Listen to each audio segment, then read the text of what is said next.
Chester Raccoon sat snuggled in his mother's lap. The last golden rays of sundown shone through their tree hole, and his younger brother Ronnie lay curled up fast asleep on the far side of their hollow. "This is my very best time," Chester told his mother, lifting his eyes to hers. "This is my very best time too," she told him sweetly. "Do you still want me to tell you about the little robin?" "Yes, please." "Well," Mrs. Raccoon began her story, "he stepped up to the edge of the nest, bent his little legs, lifted his tiny wings and said, 'I can't, I'm too afraid,' and hopped back into the safety of his nest." "He was too afraid to fly?" asked Chester. "Yes, he was," answered Mrs. Raccoon. Chester looked very worried.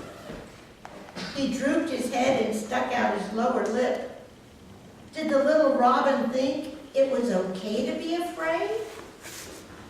"He thought it meant he wasn't very brave," explained Chester's mother. "You see, the little robin's brother and sister flew their very first time. No, it goes like this. And he thought that meant No, it goes like this. they weren't very brave. And if they were very brave, he thought it meant he wasn't." Chester appeared very upset. "Was he right?" asked his mother. Mrs. Raccoon smoothed out the fur on top of Chester's head. "Well, the little robin's father told him that it wasn't that his brother and sister were brave, it was the fact that they simply weren't bothered." Chester lifted his head and peered up at his mother. "What does that mean?" Mrs. Raccoon laughed. The little robin wasn't sure what it meant either, so his father asked him if he was bothered when he was eating worms. "Yuck!" shrieked Chester. "That's disgusting." "What did he say?" "He said he wasn't bothered eating worms at all. He said he loved eating worms, especially the big, thick, stretchy kind." Yeah.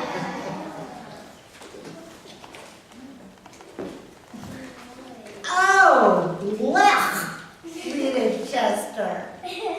His nose and mouth twisted and squished together, and his entire body shuddered.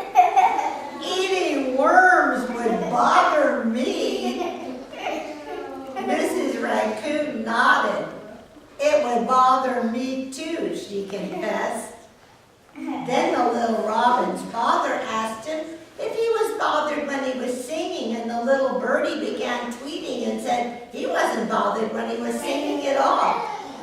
"Singing is a lot better than eating worms," grimaced Chester. "I agree," said Mrs. Raccoon. Then the little bird's father told him that being brave wasn't about flying when he wasn't afraid to fly. Being brave was about flying when he was afraid to fly, but found the courage to fly anyway because he knew he must. Is that right? Yes. Is that right? Point to something white. Point to something blue. There it is. A blue book. Point to something yellow. The yellow book. Point to something orange. The same thing. Point to something brown. There. The brown book. Point to something black. Still. Point to something red. Chester Raccoon saw a bird in a tree. It has white feathers. glee. Ronnie Raccoon said, let me play too. I see a flower that's cornflower blue. Chester's friend Cassie said, look at the sky, just as a yellow balloon floated by.